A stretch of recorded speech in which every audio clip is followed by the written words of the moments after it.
You are listening to an MLGA Network podcast.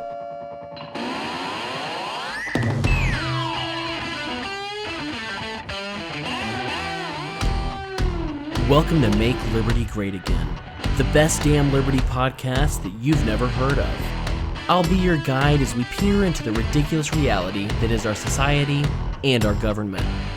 Let's get to it. Welcome to Make Liberty Great Again. I'm your host, Cam Harless, and with me this week is my good buddy, Chuck DeGroot, the freelance animator of my dreams. I fucked it up. You paused, dude. You paused, and I felt like I had to say something. That's going to be the problem here. I'm not going to know when to cut in. All right, you should start again. I think we'll just leave that there. Oh, man. All right. Well, hi, everybody. That's... Now this is pretty much what you can expect for the rest of the episode. I have no idea what I'm doing, and I'm half asleep right now. So, nah, it tends to be how that goes. A lot of times, what will happen, and since I edit most of the other shows, slightly more than half, I spend a lot of time hearing people talk over each other. So I'll be editing it, and I'll have to like isolate the different feeds so I can determine who is saying the more worthwhile sentence.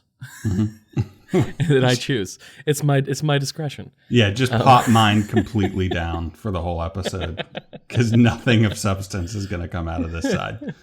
All right, so folks, with me I do have my good friend Chuck, who is a member of my super secret Facebook group that you can't be a part of, and well, I mean, maybe some of you. But yeah, he's been an online friend of mine for a couple years now, and I just felt like talking to him about the news today. So, you want to do that, Chuck? Yeah, let's do it. Do you prefer Chuck? Yeah, I get this question all the time because that's not what my Facebook profile says, and I actually don't have a preference. Half of my friends and family call me Charlie. Half of them call me Chuck. So whatever. Chuck started with my childhood best friend, Ross. He was the first person to ever call me Chuck when we were in third grade, and it just stuck ever since. But not everybody is a fan. My wife calls me Charlie. When I met Ryan's wife on Facebook, she's Hannah Joy. Mm-hmm. And he calls her Hannah. And so in my head, I have to reprogram my brain to call her by the actual preferred name rather than the one that she has on Facebook. So you think that it should be Hannah Joy, but that she just goes by Hannah. See, I automatically just disregard middle names. They're self-indulgent nonsense. The only reason I didn't was because he would call her Hannah Joy. And so I was like, okay, so I guess she goes by both. And there's a story behind that. My older brother I call him Chris, and I will call him Chris until the day I die. But he went off to college, and he decided that there were too many Chris's, and that his name was now going to be Topher. Like Topher Grace? Yeah, and that's what I said. I was like Topher Grace, and he was like, yeah, no, it's cool. Our grandmother used to call me that, and I was like, I have no memory of that whatsoever. But okay, Chris. Yeah. And I have a bad habit of... Awkward. I have a bad habit of the first name that I see that you introduce yourself as, or online, if I see that as your name, it takes a lot for me to call you anything else. So... But you had to have seen that my profile was Charlie when I first showed up in the group, and you call me Chuck. I did, because I've seen you use the name Chuck more on other mediums, and I kind of like saying Chuck. My middle name's Ross. Maybe that's the issue there. I was just like, maybe he prefers this. I'll just go with that, and then I'll ask later. Yeah, and my website is Chuck too. So right, yeah. So all the official stuff I see, I'm like, okay, So he goes by Chuck. I'll do that. Yeah. One of my girlfriends, her name was Katie, right? But the way she spelled it was Kaydee. Oh, God. which is fine. But on Facebook, She had it spelled Kayd, as if I was supposed to magically know that the D at the end was supposed to be said like the letter D rather than duh. And so, like, literally the first 2 or 3 weeks that I was dating her, I was like, oh, hey, Kayd. I mean... Oh, man. Well, and so that relationship was doomed from the start. You don't recover She from was that. the one that later on told me that she only showered every other to every 2 or 3 days. And I was like, oh, yeah, can't do that. No. I wonder what that did for her self-confidence being in a relationship where the guy leaves you because he's so grossed out by the fact that you don't shower. Meanwhile, he has like a beard the size of my dog. You know, like, this guy found me too gross to date. Where do I go from here? Not to mention that I didn't say her name right. Mm-hmm. But yeah, no, I'm excited to have you on. I've been like slowly trying to get you to do an episode or a show or something with me for a while now. There's that secret project that I'm waiting on the creative person who's writing it to make it happen. I think you know what I'm talking about. Yes. Yeah. It took me a second there, but yeah. Yeah, but that, hopefully... Well, he's got a lot going on right now. Oh, yeah. But hopefully we'll get that all sorted out. I did want to introduce you to the 3 people that listen to my show. I always feel... Did you ever watch the movie Yes Man? Yeah. Do you remember the part in Yes Man where he goes to Zooey Deschanel's concert and she starts off the concert and she names all 7 people that are in the crowd? She's like, oh, hey, yeah. Rodrigo. That's how I feel about this podcast. I feel like I'm like, hey, Paul, thanks for listening this week. Yeah, I know what you mean. I feel like this is a huge waste of my time.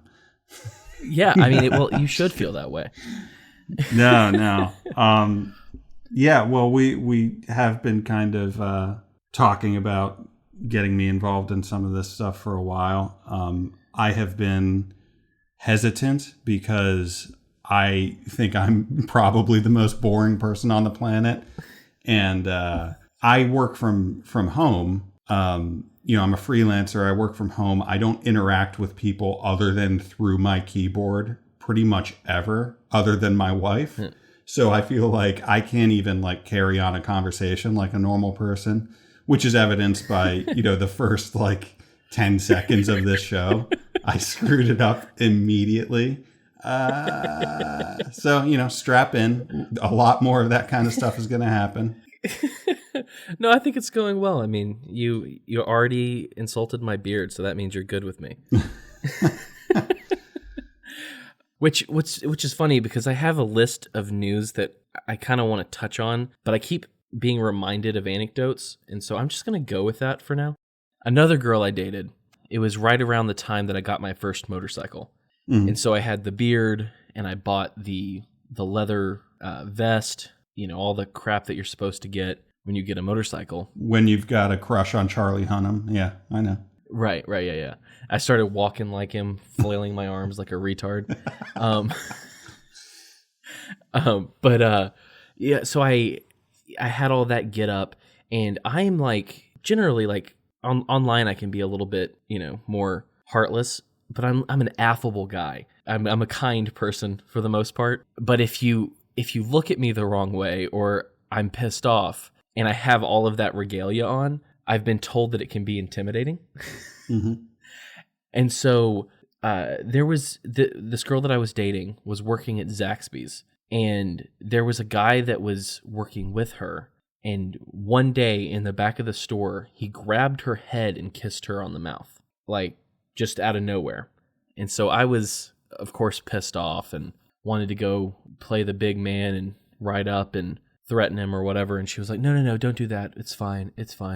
And so, I kind of like tried to push that out of my mind, but, had that little bit of a grudge against this human being I'd never seen before. Mm-hmm. And one day I was working and I got off work and she called me and she says, hey, do you want to come by Zaxby's? I'll give you a free meal. And I was like, well, of course I do. And I was on my motorcycle. I had all the stuff on, and I pull up to the Zaxby's, and I back my bike up, and my girlfriend and her this guy that had tried to kiss her before or they were standing outside, and she kind of points at me, and I'm like not knowing what's going on. I don't know who this dude is that's standing next to her.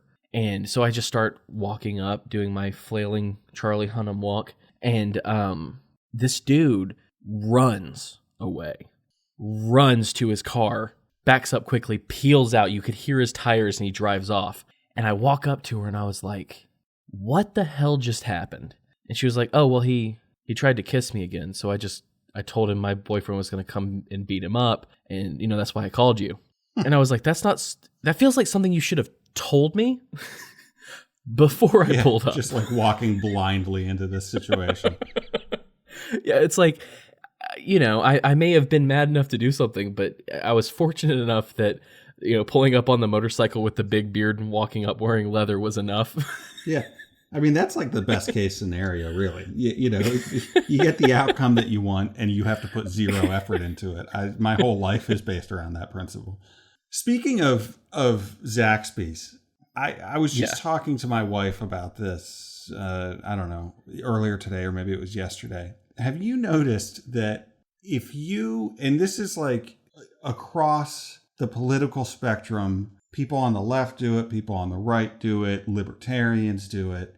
If you start to talk about fast food, about, oh man, I'm really craving, a Big Mac or whatever, people cannot help themselves but to judge the hell out of you. Nutritionally virtue signal to each other about how they don't eat. They wouldn't put that in their body. They wouldn't be caught dead in a McDonald's. It's like, shut up.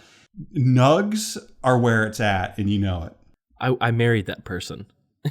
Oh, that judges you for eating McDonald's? Yeah, because I'll be like, man, tonight sucks. I don't really want to cook. I don't want to clean. I'm just going to get the kids some nugs. And she's like, I will eat anything else. Oh, man. And then I name 3 things, and she's like, nope. See, I'm lucky in that, all I have to do with my wife is, plant the seed, oh, man, some chicky fingies sound pretty good tonight. And, she's, immediately, she goes with it. She's like, yeah, or like a burger or whatever. But I partially attribute that to the fact that she, like I told you before the show, she wakes up at 5:30, 5:45 in the morning, and she has one of those Peloton bikes and one of those treadmills and all kinds of stuff. So we have our whole garage is just her personal gym. And so she wakes up before 6 and she works out like mad. She's training for a triathlon every morning. So it's I think she's just so calorically deprived because the amount that she works out, there's no way she could eat enough. So anytime you bring up any kind of junk food or fast food, she's all in immediately because her body's telling her, yeah, you need those calories. That is lucky because I thought for sure as a kid when I was one day I'll be married, and I thought for sure the arguments, the most heated arguments that we would have would not be about what restaurant to go to. Yeah. Because I'm no, literally, when I say anything, I mean just name something and I'm good. Mm-hmm. Anything. Yeah. I mean, as long as it's not Ruth's Chris or, right. Anything that I can some afford, stupid expensive. Yeah. Anything, because you know how much money I'm willing to spend on dinner. Right. Pick something. Right. Yeah. We are the quintessential, good for nothing millennials who we don't plan ahead. We don't go to the grocery store and buy enough food for the week. We every day we have to figure out what our next meal is going to be. It's probably 4 times a week. We have to go out and either go to the grocery store and buy something for that night, or we just go to a restaurant because we don't have any kids. We're lazy millennials. We don't know how to do anything. I think we're millennials. I don't know when the cutoff is. I think the cutoff is 1980 81 or something like that. Okay, I was born in 84. I think it's like 81 or something like that. Got it. Some arbitrary ass number. Yeah, I don't like identifying with with that group of lazy good for nothing. I'm 36, but like I'm basically a boomer. Like I told you, what time is it now? It's 10:36. This is like hours past my bedtime. I don't tolerate young people. I don't tolerate people in my own age group or younger, you know? Yeah, well, Maddie's the same way. Like, Maddie goes, because, you know, I've been like, hey, I want to do an episode. And she's like, yeah, when? And I was like, can you do like 9? And she's like, oh, man, I'll be in bed by then. And I'm always like, you are younger than me. Yeah, I get it. I think that one of the things about, because the generation cutoffs are mostly just so arbitrary that it's stupid. Mm-hmm. Because it's like, I think you should probably base it off of how old your parents were when they had you, probably. Because my parents were boomers. Yep. And there are other people my age whose parents were Gen X. And I'm like, I'm not like you. Yeah. Yeah, that's weird. Like my brother, my oldest brother, I'm the youngest in my family. My oldest brother, I think, is a Gen Xer. He's early 40s. My oldest brother is Gen X. No, wait. Is he? No, he's older than early 40s. What am I talking about? He's like late 40s. Oh my God. I can't believe how old I'm getting. I like just earlier today, I go to the bathroom and I look in the mirror and my head is just bleeding. There's just like blood coming out of my head. And my wife works from home too. She has an office like right the next door over from mine. And I went over to her office and I'm like, why am I bleeding? I don't even know how this happened. And I was like, is this something that happens when you get older? And she's like, I don't think so. I think that happens when you're like 70 and your skin is so thin that if a feather touches it, you get a bruise. Right. Or if you're 36 and like 60% of your diet all your life has been McDonald's, that happens too.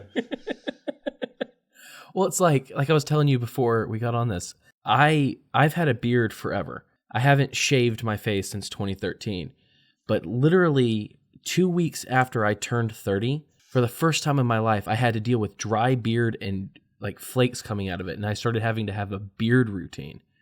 And I don't like it. I like how there was like no punchline to that story. So you just had to come up with something on the spot. And it was, I don't like it.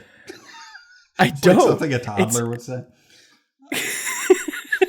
Well, I mean, I spend most of my time with toddlers. Right. So at least I haven't called you a poopy butt. I would also just like to point out that this is the guy. I haven't shaved my beard since 2013. But by the way, I'm breaking up with you because you don't shower enough. Imagine what that did to that poor girl's head. Well, I didn't tell her that. Could you imagine that conversation? Oh, man. So wait, we're through. Why? Oh, well, you don't stink, but I feel like you should be more hygienic.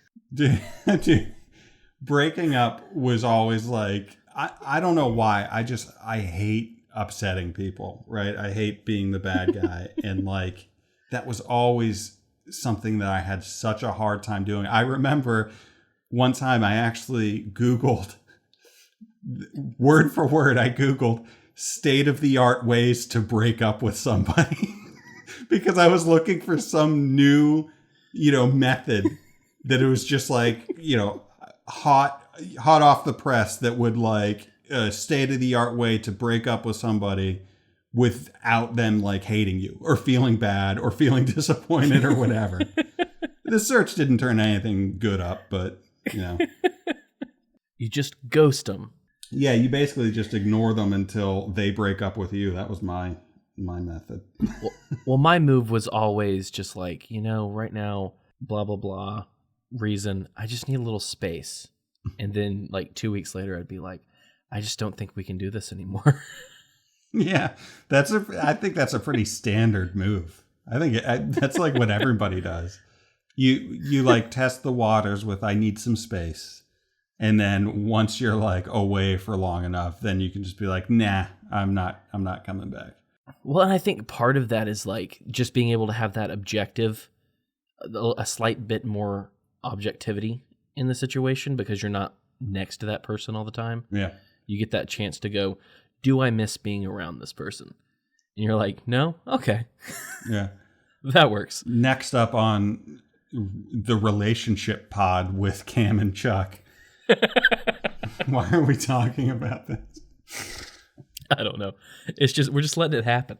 And then we'll talk about that Greta Thunberg sticker. Yeah, I was just going to bring that up because it is freaking disturbing. Yeah. I don't even know. I don't want to describe it. I don't know how to describe it. So balls in your court. So, okay. So what was the company? It was an oil company. It's some sort of Canadian oil company or something. Right. And apparently this oil company, according to the story that I read, took a picture or someone hired someone like Charlie to draw a picture of Greta Thunberg for the sticker for this oil company. I did not do this, by the way. Somebody like me, not me. And so they called it in the article. They called it a depiction of. Did they use the word pedophilic? I can't remember, but it was a depiction of rape or sexual assault or whatever. Because it's literally. I don't even want to describe it. Yeah, like BDSM hair pulling, but like sexual. But it's not explicit, but it is. Yeah, I mean it gets the point across. It says an Alberta woman says she has complained to the RCMP. I don't know what that is, some Canadian thing, about a decal bearing an energy services company's logo below a cartoon depicting what appears to be the sexual assault of a 17-year-old Swedish climate activist, Greta Thunberg. And yet the article that we were looking at doesn't even, and you know, I wouldn't expect them to, but they don't show the sticker. You saw it somewhere online and showed it to me, and man, it bums me out. It's like, you know, I'm no fan of Greta Thunberg or, you know, what she's advocating for in terms of, you know, giant government, you know, policies in order to curb this, you know, global warming trend that she claims is happening. But the sticker itself is just, it's like in such poor taste. It's very disturbing. Yeah. And it's one of those things that like I read it and I did read multiple articles until I actually saw the sticker, because it was one of those things where it was like, it wasn't like I was looking for, I didn't really want to see it, but I needed to know what they were describing. Yeah, because they could so easily be blowing it out of proportion. But in this case, they weren't. It could have been something so much more innocent that they were calling sexual assault. And I just had to know. Luckily, it wasn't explicit insofar as there were no sex organs or anything like that. But I mean, it was definitely like, I feel like if I was stupid enough to let my daughter go out and do that kind of crap, and then I saw something like that, whoever I found out did it would end up at the other end of a hammer. Yeah, that's like, I don't know. The older I get, the more I find myself being able to look at this kind of stuff through somebody else's eyes, you know. And if I had a daughter and that kind of thing showed up online depicting her, I would be raging so hard. And, you know, like I do have bunches of nieces and nephews, and just thinking about them now, like you alluded to, I would never allow my kid to get involved in this kind of stuff to begin with. I would never. Absolutely not. Yeah, but, you know, she's out there, and I think this kind of thing is crazy. It's over the line, but, you know, it is what it is. I mean. Well, and that's the reason that I thought it was interesting to bring up, and why I went to multiple articles to see, is because you never know if it's, you know, like we talked about, you never know if it's like the Australian fires. You know, there's some leftists out there that want to make a point and want to drive home their point by doing something. Yeah, and that's what I mentioned before the show. And to be honest, I still wouldn't be surprised if that's the case. If it was kind of an attempt to make that oil company look bad or make whoever look bad. Like that church that was burnt down in, I think it was in Mississippi. A black church was burnt down like last year, I think. And the guy who burned it down wrote like "Make America Great Again" or Trump or something on the side of the building, and then burnt down the church. And it was a black congregant, right? Or like Jussie Smollett, who staged his own attempted lynching. It's like at this point I see this and I'm like, well, this is an interesting story, but I can't imagine believing it on face value. According to some of the articles that I read, the best they got out of it was like one of the articles said that they asked one of the people who works for the company if that was an official company sticker, and he nodded. Really?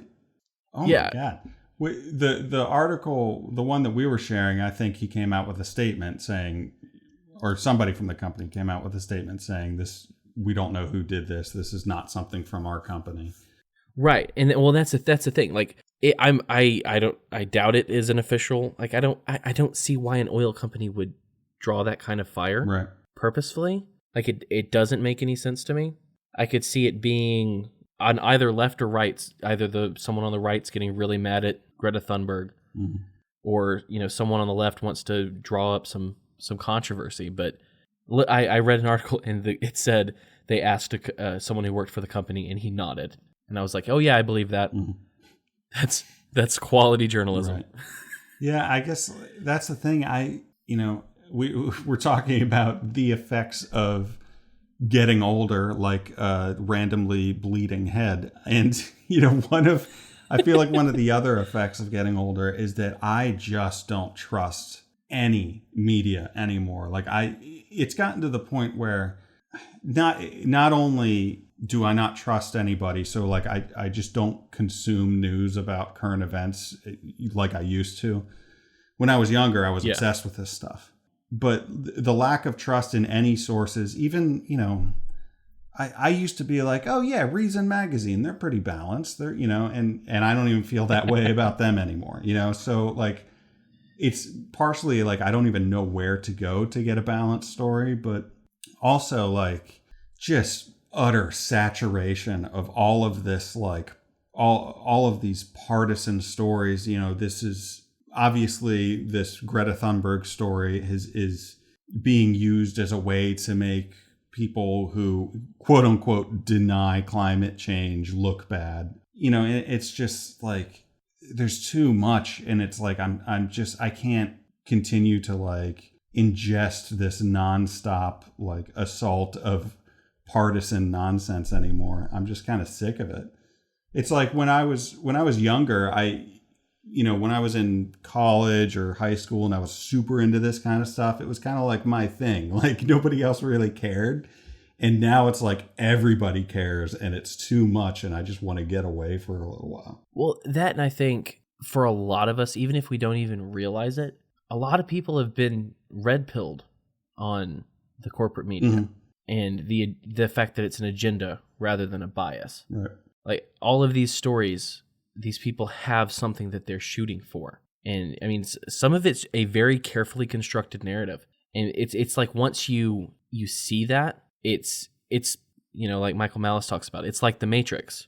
Once you see the Matrix, once you see those green digits floating down the screen, you're able to see the whole of it. You can't escape, oh wow, that's an agenda. That's this, they're trying to do this, they're trying to do that. Right. It makes the news, honestly, for me, it makes it more interesting because when I look at articles like this particular article, I went through several just to kind of see what the general thing is, but I'll go to the left and I'll go to the right and I'll go to the quote unquote center and I'll see what matches across them. And I'm like, okay, so this may be a fact, but that's about as close as I can get. Right. This might be true. I just don't have the energy to figure it out. I'm just like, all right, I'm just gonna hang out with my Xbox and my sheepdogs and my wife and just ignore everything that's going on. Just ignore the world burning around me. Yeah, sometimes I hate that I decided, you know what this world needs is a libertarian podcast about the news, like late night type. Yeah, why did I do this? Well, but there is another horrifying story in the news. Mm-hmm. First off, I did talk about coronavirus some. At this point, part of me feels like it's a spook. Mm-hmm. Like I haven't gone into like the conspiracy theories about it or anything like that, but I feel like there's some garbage going on. But apparently, the first person in the United States actually died from coronavirus.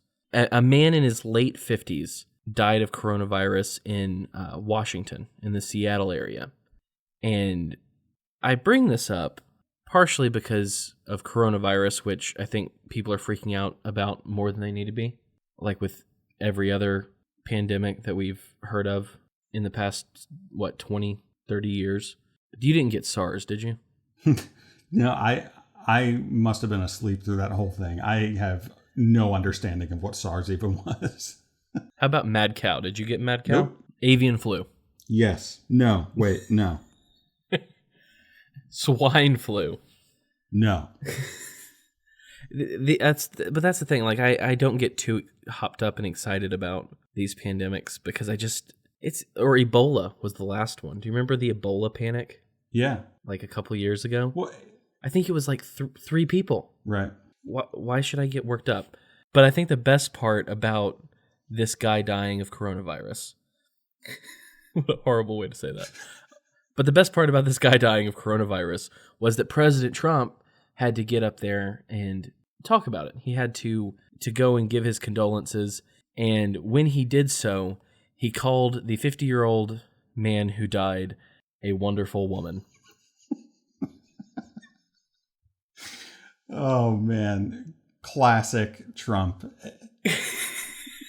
Just like that. I just don't know how you get better than that. That's like why I want him to win in 2020, because the entertainment value of this presidency is like nothing I've ever experienced before. Someone was asking about, I don't know if they were asking about not voting, or if I forget what exactly the question was, but I had said, the only 2 legitimate reasons for voting is for the lulz and out of spite. Mm-hmm.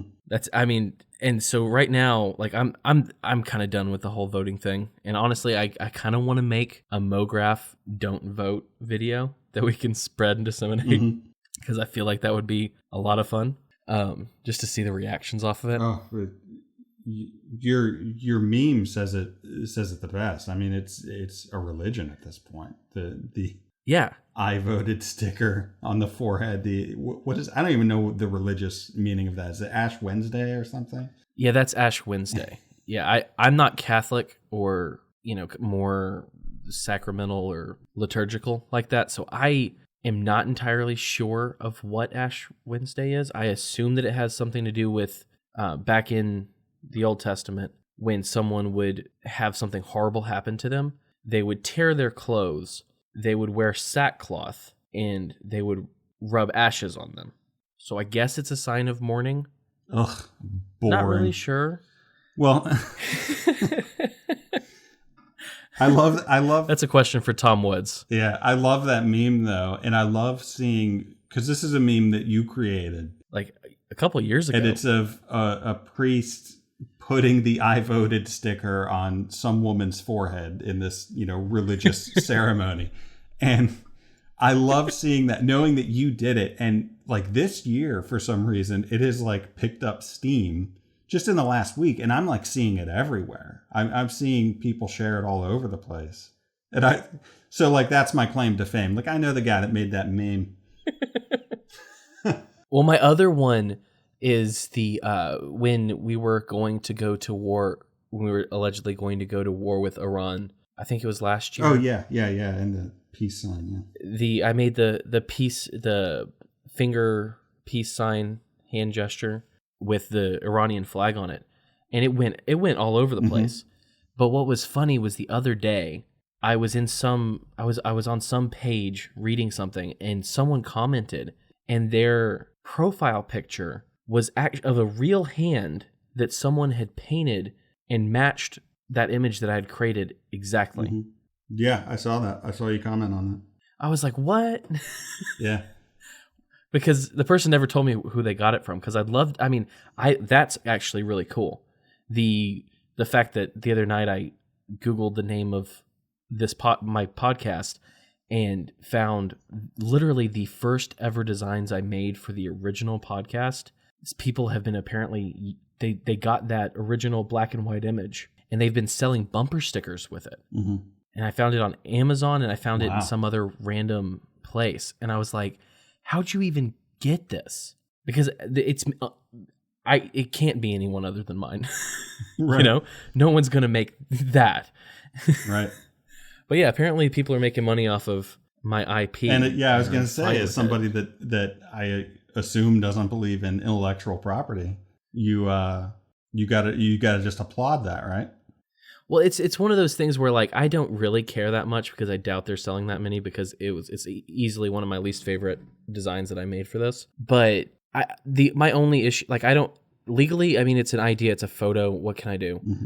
I think that there's a respect issue that I take issue with, but it's definitely not legal. I don't need the state to back up pictures I make or things like that. But I mean, come on, have a little decency, right? You know, say, hey, can I use this? Yeah. Not because I'm going to say no, but because, you know, show some respect. All you have to do is ask. But one of the things that I found that I think is easily my favorite coronavirus cure, I got a notification from the news, and the article said that there's a cleric in Iran who's claiming that the cure for coronavirus is to take a cotton ball, dip it in violet essential oils, and then shove it up your anus. Yeah, I hear you snickering there, but prove that it doesn't work. I can't. This guy, I think that it's probably... This guy seems like a real straight shooter. I buy it. That's my first course of action as soon as I get this coronavirus, which you know I'm going to get. The news tells me every day I'm going to get it. Well, that's the good thing is that I'm sure there are plenty of women in our libertarian groups who are part of a multi-level marketing campaign that can get you that violet oil to shove up your ass. Right. Otherwise known as pyramid schemes. I love that they tried to rebrand it. Yeah. No, this is called multi-level marketing. It's different. You have an upline. It's not a pyramid. Was it Always Sunny or something where it was a funnel, and then I think Frank was like, flip it upside down, and it just turned into a pyramid. It's just like, it was The Office. Oh, was it? Yeah, it was The Office. Michael was trying to sell phone cards. And so Jim had him draw out the different levels, and then he drew a triangle around it. Oh, so good. So we had good news this week. Apparently, Trump signed a historic peace deal to end the 18-year war in Afghanistan. Canceled. Yeah, that's what I hear. I haven't actually verified this. I just saw it come up in my notifications that almost immediately the Taliban was like, yeah, actually, no, we're not going to do that. Yeah. So your engagement with keeping up with the news is pretty much exactly like mine. Just read the headlines and the notifications on your Facebook and the comments, and skip the articles. You don't need to read those. Well, what's funny is I put out all of the articles that I plan on reading, and I've read all of the ones up to this one. But before I got a chance to read these articles, I saw the notification in the news that the Taliban had decided not to do it. So I was like, you know what, screw it. Yeah. It's not even worth the time that I would spend reading this. Especially because we all kind of, the people in our circle, as soon as it happened, we were all like, oh, sweet. And then within 5 minutes, we were all like, it's probably not going to happen. Yeah. There was just way too much. I did read a little bit about it, and there was way too much kind of wiggle room for the state to be like, nah. Yeah. Forget it. Deal's off. Well, and it's one of those things. I don't know why any of these countries, I don't know why Iran entered into the nuclear deal. Mm-hmm. Like, I don't know why the Taliban would just let the U.S. trample their sovereignty like that. It's like, oh, yeah, we'll stop killing everyone in your country if you obey us. And then they're like, okay, yeah, we'll do that. How is that possibly ever going to happen? Yeah, I'm going to be honest with you, man. I don't understand how any of this works. I don't understand how any, diplomacy and foreign policy works. All I know is it's freaking tax season, and I got to hand over a shit ton of money to the government, and I don't want to, and that's why I'm a libertarian. Well, yeah, that was one of those things that now that I'm quote unquote self-employed, like I have to save money to pay the government. And so like all throughout the last several months, I've had these things come up that I needed money for. Mm-hmm. And it was sitting there in my account, but I couldn't touch it. Yep. And I'm like, the good old I'm a tax cuck. account. Yeah. I'll tell you what, like my real non-sarcastic turning point into libertarianism was actually, I was like moved along step by step by, certain podcasts that I listened to, and I got to listening to Part of the Problem with Dave Smith, and he always talks about Murray Rothbard, and I decided to pick up Anatomy of the State, and that is what really kind of struck a chord with me. And when he puts it in the context of essentially not only is taxation theft, but they're using what they steal from you to do all of this shit. Yeah. All this fucked up shit, like, bombing brown children in the Middle East. And, it's like all this stuff that you have no say over, and they're using the wealth that you work to create to fund that. That was like the turning point for me. And when I was finally open to embracing anarchism is when I realized I don't want my name attached to all of this fucked up shit that the state does. You don't want to pay for mass murder. Exactly. And I forget what the absolute turning point was for me. I actually talked about it with David on his show last night, because he played a clip from like 6 years ago where he was more or less taking up for the cop that killed Eric Garner for selling untaxed cigarettes. Mm-hmm. And I was like, I don't think I've ever heard anybody defend that. Well, it wasn't straight up defense. It was like, well, you should obey the law, or we didn't see the whole video, that kind of stuff. Mm-hmm. It made me think, because there was a moment that I remember. I don't remember the surrounding issues around it, but I remember there was a guy that my dad used to work with that somehow brought me into libertarianism, and kind of after I found Ron Paul, he kind of pointed me towards learning about the Constitution and crap like that. I remember having one day where I was like, I'm so done with this. And I texted him and I was like, can I just be an anarchist? Is that okay? Because I thought that I had to have some sort of approval from someone to not worship the state. And he was like, yeah, have you ever heard of anarcho-capitalism? You should check out Tom Woods. And that was the moment where I was done. But I cannot tell you what that moment was. I can tell you all the moments with Ron Paul, but I've done that a couple times on this show, so I probably shouldn't do that again. Right. Yeah, I mean, it's funny that you say that you felt like you had to ask permission, because like that is the hurdle with so many people. Like, we've gone through this public education system where, as they say, you got an indoctrination, not an education. And you're growing up hearing things like, I don't even remember who it was now because I'm so disengaged from all this stuff, but was it George Washington never told a lie, or Abraham Lincoln never told a lie, or whatever it is? I think neither of them told lies, but Washington had the cherry tree. Right. And like you grow up like with this reverence for these people and this reverence for this government. And it's so hard. It's such a difficult thing to kind of like break out of the matrix, that like you've grown up your entire life just being inundated with this indoctrination, this state worship indoctrination. And I remember when I first encountered anarcho-capitalism, and I should clarify, I don't even consider myself an anarcho-capitalist.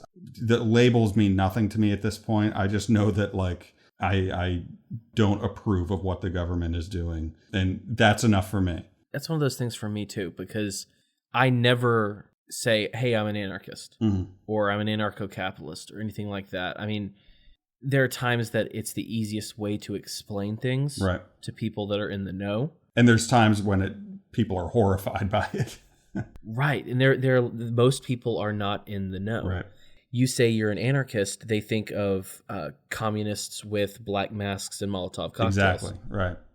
And that's not what I am. And so it's like, I don't really like playing the label game. It'd have to be a very specific label if I chose one, just because I can't be lumped in with people I don't want to be lumped in with. Right. So anyway, when I was first kind of encountering anarcho-capitalism, it was in my early 30s, I had never even heard of it until my early 30s. And, doing what I do for a living, I actually was introduced to it through a graphic designer, and I don't even recall his name, but he did all kinds of posters, really clean, simply designed posters that just get to the heart of different aspects of the ideology, right? So I can't even think of any examples off the top of my head, but I was into it for the design of it. And I remember reading through his posters, and he also had some write-ups on his website, some explanations of what anarcho-capitalism is.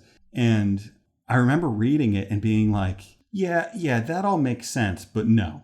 Like just being like completely resistant to it, even though it all made perfect sense to me. But like that act of breaking out of the matrix and just kind of breaking free from the indoctrination was a real hurdle. And it's like when I talk to people about it who have not embraced it, or like you said, who are not in the know about it. Yeah.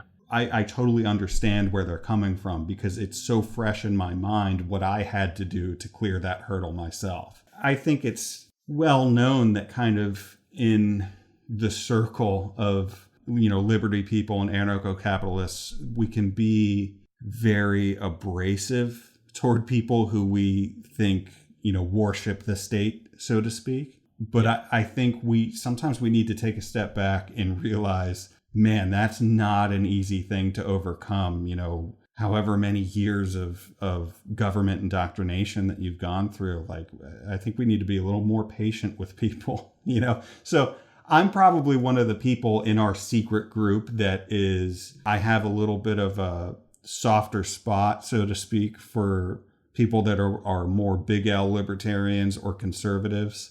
I take it a little easier on them, I think, than a lot of other people in our circle for that reason. Well, I typically, when it comes to that sort of thing, I do have strong feelings and thoughts about the Libertarian Party and about a lot of these things, but typically you won't find me attacking a person. Mm-hmm.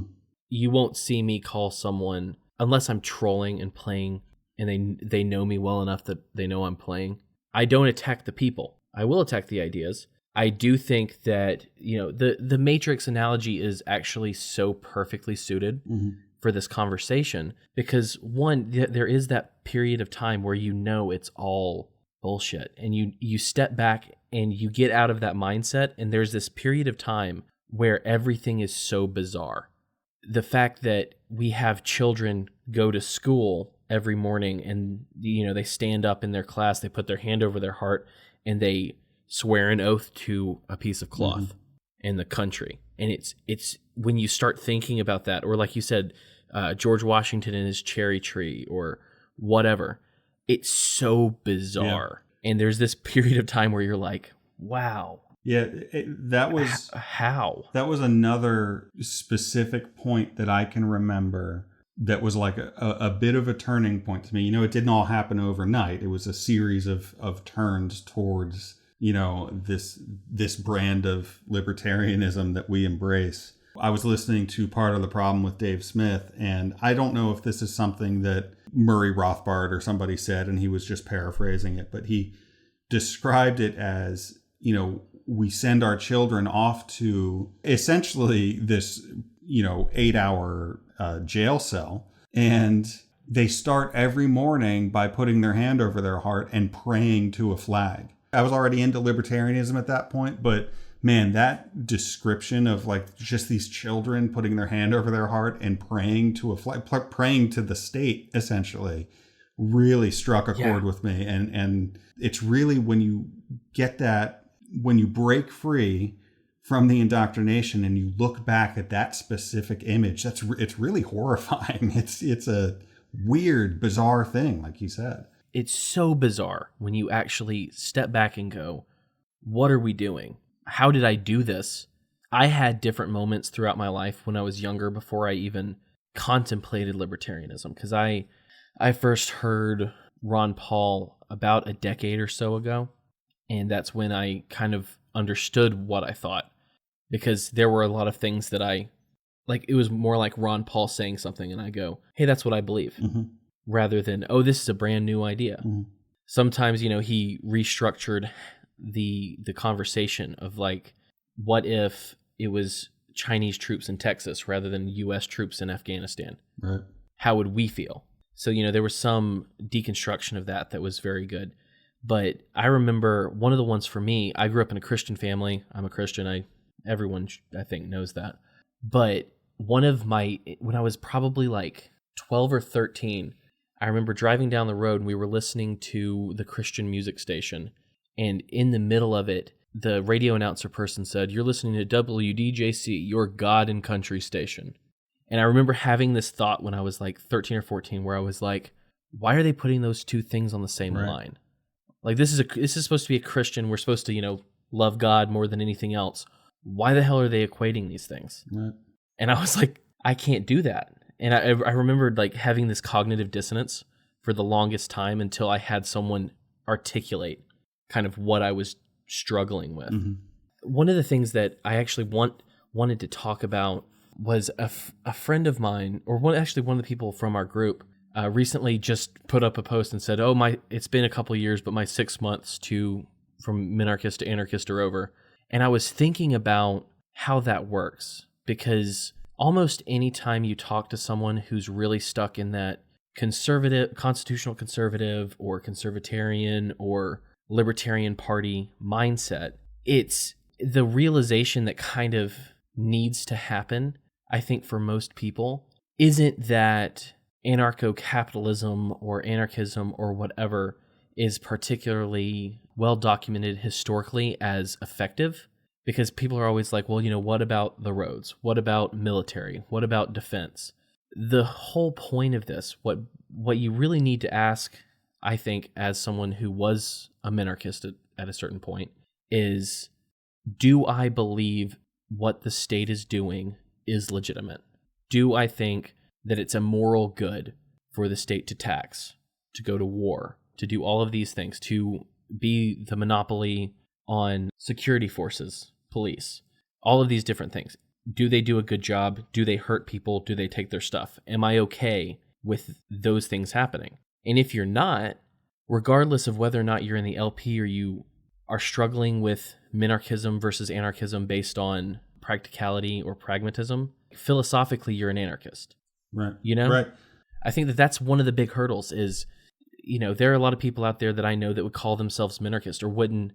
I mean, I don't love using the word anarchist, but wouldn't even say that they believe with most of the primary tenets of it, because they're so afraid that if it happened, it wouldn't work well. Right. Well, I think there's also, there's a big element of just kind of the simplicity and the ease of kind of picking a team and just kind of being told what to think. Because let's be honest about it, the road to becoming an anarchist, philosophically, is not an easy one. Like we were just talking about, breaking out of the matrix. It's not an easy thing to do. It's difficult. You have to question, everything that you were taught for, the first 18 years of your life or more.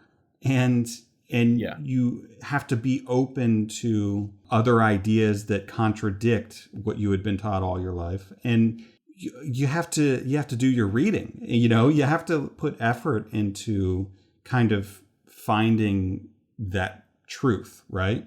And I think it also, this is where the corporate media kind of ties into it, because man, people are freaking busy and people are freaking tired, especially when you're a 36-year-old boomer like I am, right? Like I go through the day half asleep, right? And I don't even have any kids. I just have 2 sheepdogs and a wife and a couple of just horrible cats, but that's besides the point.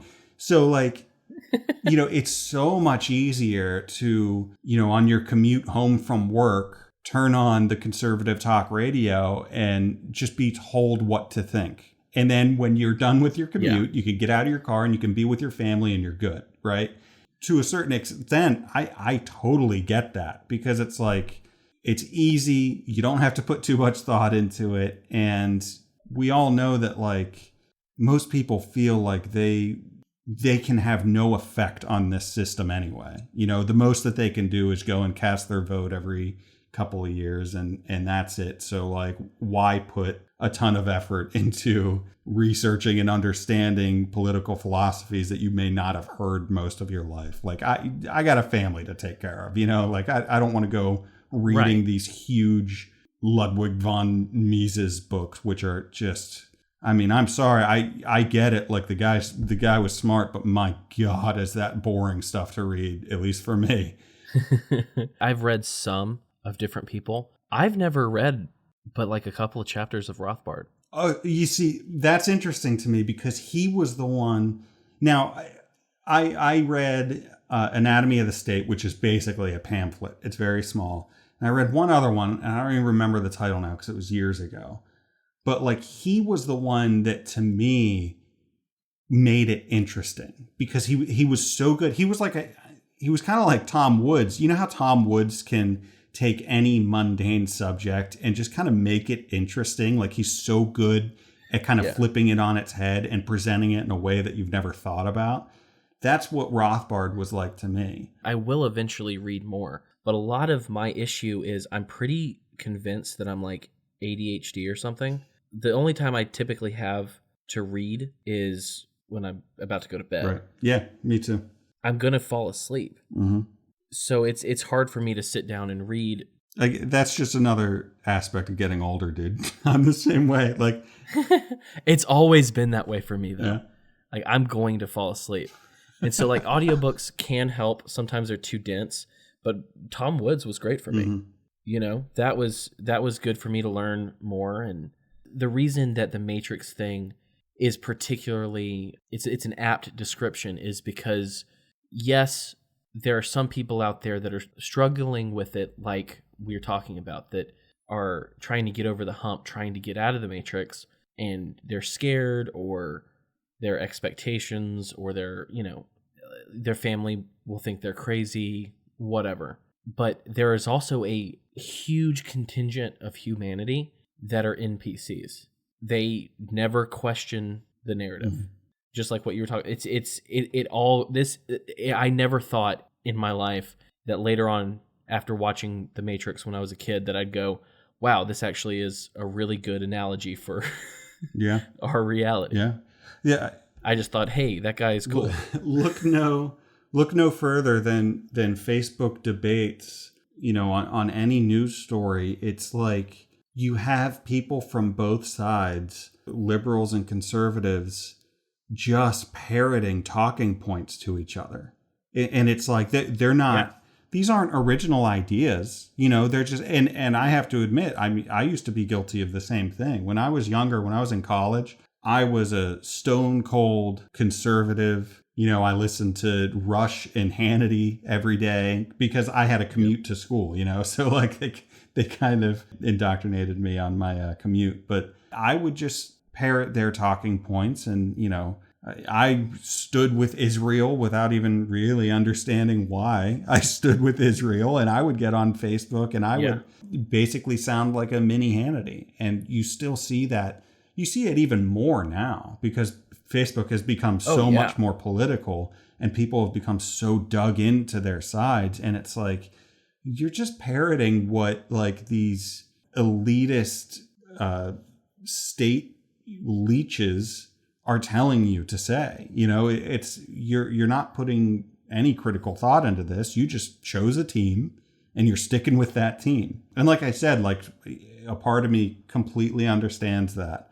So, you know, when I say that, like, I'm a little bit, I have a softer spot for conservatives than a lot of people in our circle, it's not that I don't want to break them out of the matrix. Man, we're really beating this metaphor to death, but it's just so freaking apt. Yeah. Dude. But it's like, I want to keep convincing people of this ideology that we subscribe to. You know, I want them to hear it because, you know, like I said, I didn't even hear it until my early 30s. And there's a lot of people who have never heard it well articulated, I'm sure. So I want to keep spreading the word, but I don't want to beat people over the head with it and tell them how wrong they are and how horrible of a person they are for never questioning this indoctrination that they sat through. Well, and I think that within libertarianism, there are a lot of people. I mean, the joke is that they're autistic. Right. And there's good reason for that. I totally agree. I am definitely more along the lines of you when it comes to that. When I'm explaining my position, I'll be a little bit stronger. But at this point, I don't argue with anyone. Mm. I don't have any interest in it. I'm not going to argue with you. Right. But it is one of those things that there are people that we know within our group who, I am a diplomatic person by nature. And so although I love to troll and, you know, there are certain times I'll say a very strong phrase, it's never at the person, if that makes sense. But there are a lot of people who have this idea that most people are like them and they don't need understanding or genuine conversation or even maybe there should be a libertarian welcome party, a first night mixer where you meet the people who aren't autistic.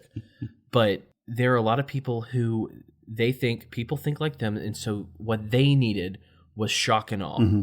They needed someone to just take a hammer to their thoughts, and there have been times in my life where I've needed that hammer, and then there are other times where I need a conversation. Right. The more diplomatic, the more interpersonally intelligent people are going to go at it from a more conciliatory and conversational. They're going to come from a different area than the shock and awe.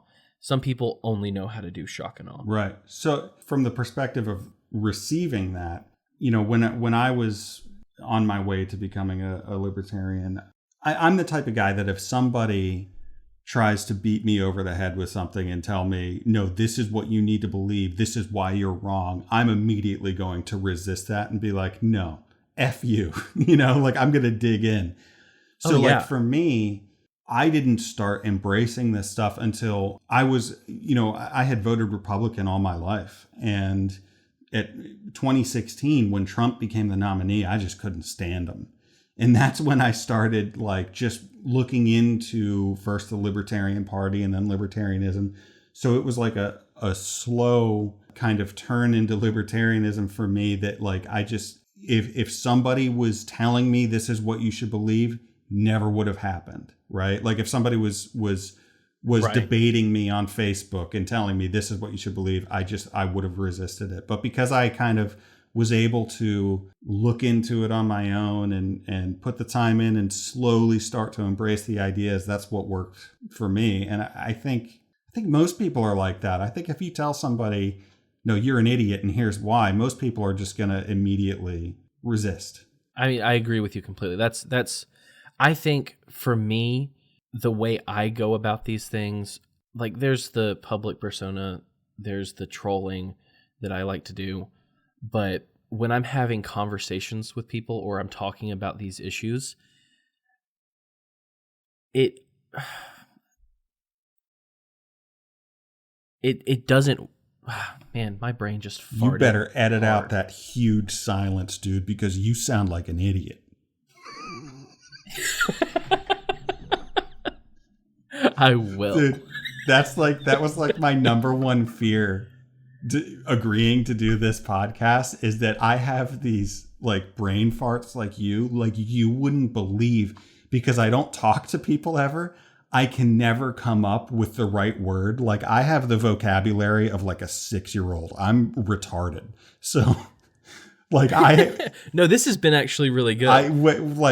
I can't believe that I haven't had any like huge like 30-second silences where I'm just searching for the right word. I do it to my wife all the time.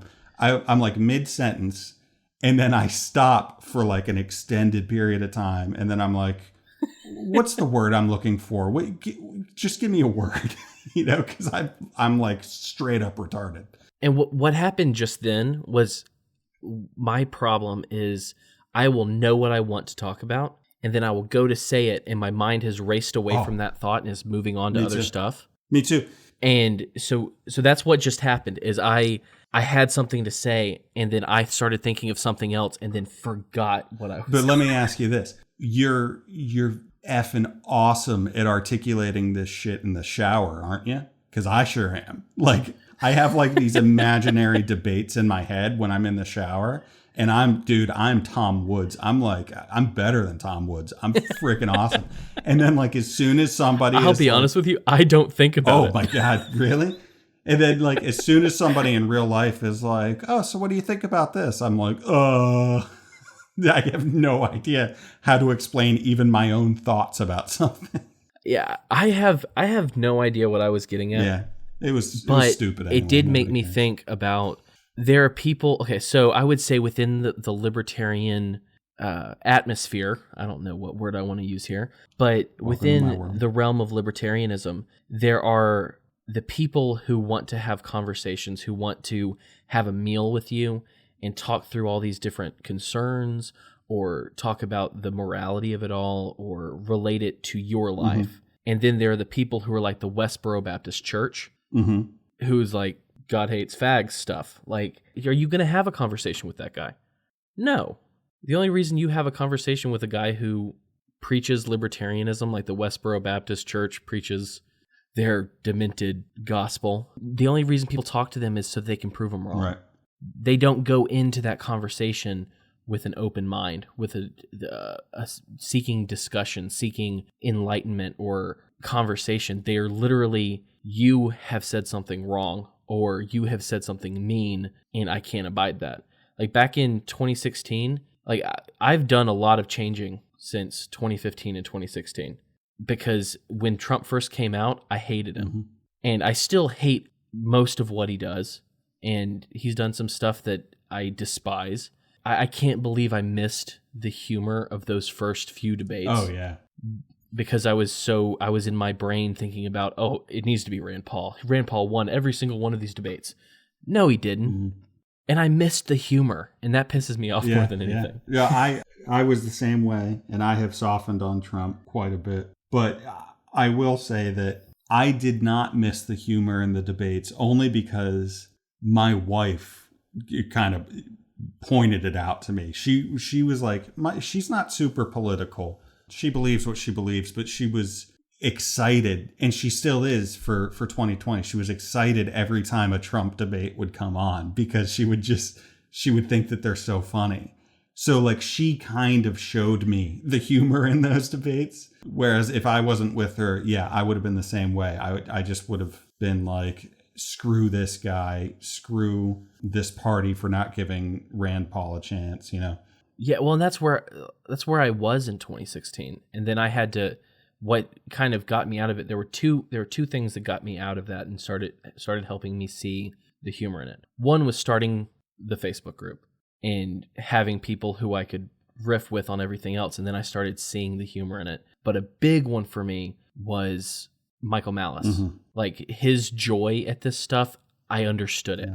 Like he made me understand it so much better than even I did when I thought it was funny before. But I remembered my point. When I talk about these things and when I'm trying to convince someone of where I am, I think one of the most important aspects of making these arguments is humor. Because just like, I mean, you were listening to Part of the Problem. Right. It's Dave Smith. He's a comedian. Right. And there are people that I know who've listened to other people. Like there are those that are very intellectual and they just need the Tom Woods. There are the people who just want weed. And then I think that it's way more effective to use humor. Yeah, I agree. To red pill people. I do believe, like I forget who I talked about this with, but I believe in punching the bad guys, regardless of what they have next to their name. So I love mocking the left and the Democrats, the Republicans, the right, and the Libertarian Party. Mm-hmm. Because the Libertarian Party pisses me off. The fact that there are people out there whose only definition of libertarianism is Gary Johnson pisses me off. Yeah. And so I'm not on the Dave Smith, Tom Woods, Scott Horton track of changing the LP and Jacob Hornberger. I just know. I want to use things like entertainment, humor, cartoons maybe, whatever, and use real life things that people connect with to teach what libertarianism is. Right. I think that if we're really going to affect people, we have to work in the creative spaces. We have to tell stories and make music and tell jokes. Because I think if we don't do that, we're wasting our time. Yeah, I agree with that. So that's why we've got to make some stuff, man. Yeah, well, and that's why, I mean, you've started this whole network. I mean, when you first started, re-recording this podcast again and floated the idea of building this network around it, man, I didn't know how serious you were. And it's like you're putting in the time and these how many shows do you have on the network now? I can't keep count. Well, we've got mine, we've got Techno Agorist, Thank You for Your Servers, Voluntary Vixens, Lesbertarian, and then David, who's kind of rogue, but he's with us, so 6. I just, no one touches David's. David's is all David's. But I edit mine, I edit Voluntary Vixens, and I edit Kim's show. So I spend a lot of time doing this. Yes. Not to mention, I'm starting up my next series of Red Pills. I don't know if you've listened to them yet, but boy, have I gotten a good response. Yeah, I mean, dude, like, I can't imagine how much time you put into researching these things. Between Ruby Ridge and Waco, I released the last episode of Waco, I think on the 20th of February. All of 2020 was Ruby Ridge and Waco until that point. Like, it was on my mind. And so that's why it was, like, I've had a lot of, my kids have been sick, my wife's been sick, and we've been out of town. And so I've been off of making stuff for a minute. And there's just been this wall in front of me because I'm like, I'm still stuck in Waco. And maybe you're overdoing it. You sound like you need some sleep.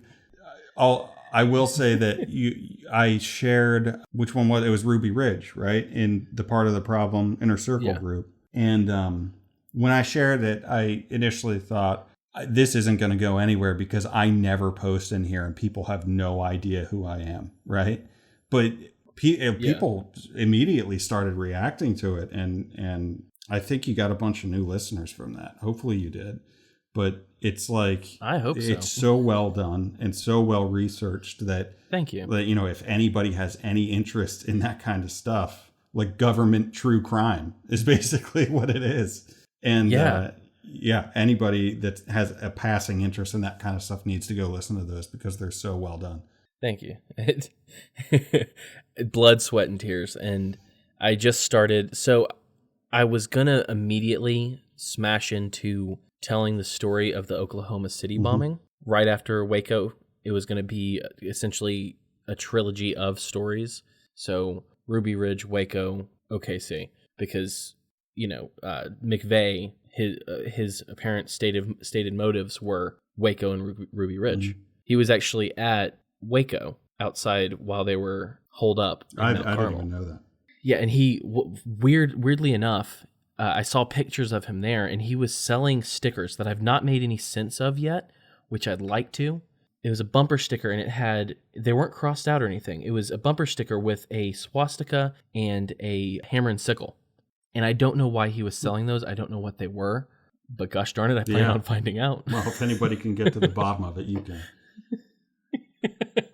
But yeah, I think with OKC, I need to take time for that. And so I think my plan as of this moment is he actually, or the bombing, I don't know all the details yet. I have yet to start that deep dive. But the bombing happened on April 19th, which was the anniversary of the burning of Waco. So my thoughts are I'm going to do some smaller red pills, and then on the anniversary of the Oklahoma City bombing on April 19th, I'll release that. Awesome. So, but yeah. I think we've hit a good stopping point. Yeah, man, this was fun. I'm glad you talked me into doing it. We're gonna have to do it more, because I was like, you said no, I'm retarded. I can't I can't do this. I was like, no. Believe me, when we start actually having a conversation, you're gonna be fine. Yeah. Well, I don't know. I'm pretty convinced I came off retarded, but that's all right. I mean, who am I trying to impress? I don't care. But yeah, so we'll definitely do this again. All right, man. But thank you for spending some time with me way past your bedtime, and I'm sorry about that. way past. I gotta clean all this blood off my head and get in bed. So. Well, you go clean the blood off of your head, and I'll say goodbye to these people. Thank you, everyone who's listening, for joining us in this conversation with minimal news. If you want to find me, you can find me at, just type "This is MLGA" in anything. You can email me at thisismlga@gmail.com. You can tweet me at just type it in wherever you want to. You'll find me. Where can people find you? Like, do you want people to find you? Yeah. Don't try to find them. Just leave me alone. I mean, if people are looking for me after this, they're probably just trying to find out where they can tell me that I sound like a moron. So, yeah, you can just leave me alone. I'm good. Yeah, you can just send it to me and I'll get it to him. But yeah, thank you guys for listening. Don't forget to check out all the other shows I mentioned a few minutes ago and don't want to repeat the names of again. Tag me in every ridiculous, stupid news story that you see, or things that'll piss me off or make me sad. I'd love to talk about those things. But until then, stay sane.